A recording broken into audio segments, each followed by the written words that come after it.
I'd never seen her so happy as she was the day your letter arrived.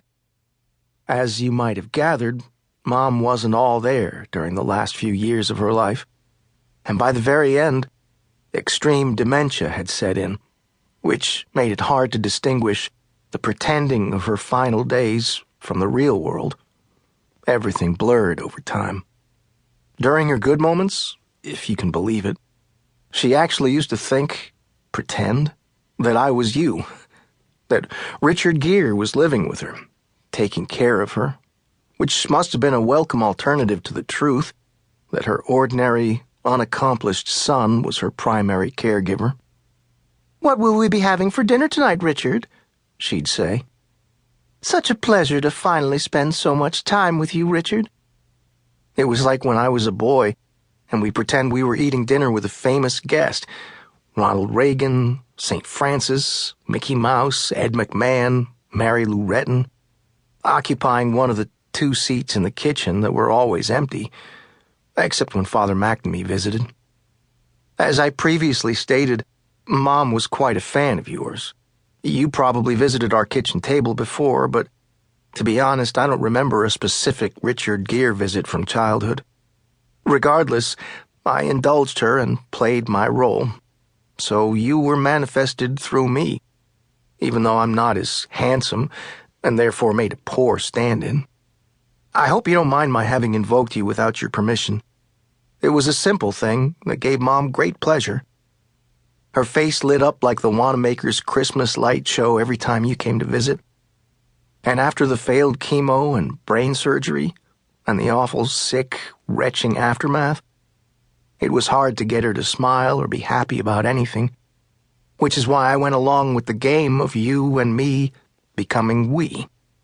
It started one night after we watched our well-worn VCR copy of Pretty Woman, one of Mom's favorite movies. As the end credits rolled, she patted my arm and said, "I'm going to bed now, Richard."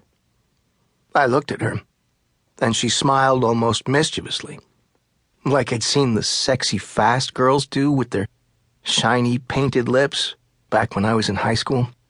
That salacious smile made me feel nauseated, because I knew it meant trouble. It was so unlike Mom, too. It was the beginning of living with a stranger. I said, "Why did you call me Richard?" She laid her hand gently on my thigh, and in this very flirtatious, girlish voice, while batting her eyelids, she said, "Because that's your name, silly." During the 38 years we had known each other, Mom had never once before called me silly. The tiny, angry man in my stomach pounded my liver with his fists. I knew we were in trouble. "Mom, it's me, Bartholomew, your only son." When I looked into her eyes, she didn't seem to see me. It was like she was having a vision, seeing what I could not. It made me wonder if Mom had used some sort of womanly witchcraft and turned me into you somehow. That we, you and me, had become one in her mind. Richard Gere, Bartholomew Neil. We. Mom took her hand off my thigh and said, "You're a handsome man, Richard, the love of my life even. But I'm not going to make the same mistake twice. You made your choice, so you'll just have to sleep on the couch. See you in the morning." Then she floated up the stairs, moving quicker than she had in months. She looked ecstatic. Like the haloed saints depicted in stained glass at St. Gabriel's, Mom seemed to be guided by divinity. Her madness appeared holy. She was bathed in light. As uncomfortable as that exchange was, I liked seeing Mom lit up, happy, and pretending has always been easy for me. I have pretended my entire life. Plus, there was the game from my childhood, so I had certainly practiced.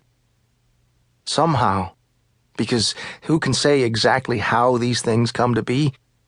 Over many days and weeks, Mom and I slipped into a routine. We both began pretending.